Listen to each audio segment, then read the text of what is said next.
Handsome lah pemain Korea ni, Syaira. No lah Yasmin, Mexico lagi handsome. South Korea, Syaira. Mexico. Song Heung-min. Santiago.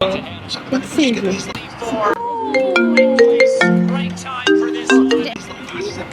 Oh, kejap Siapa ni? Tak kenal lah. Red card pertama. Terima panggilan daripada nombor yang tidak dikenali. Kejap Syaira. Hello?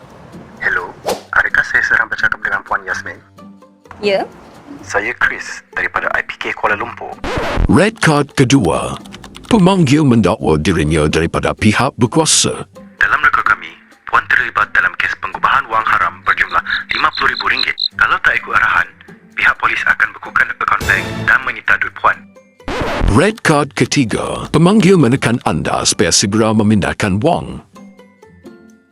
Alamak, saya kena transfer ke ni? Yasmin, kenapa tu? Syaira, akaun saya kena guna untuk aktiviti haram. So, saya kena transfer duit ni kepada polis supaya akaun saya tak kena beku. Yasmin, ini taktik scam lah. Ha? Betul ke Syaira? Ya. Okey, nasib baik saya tak transfer lagi.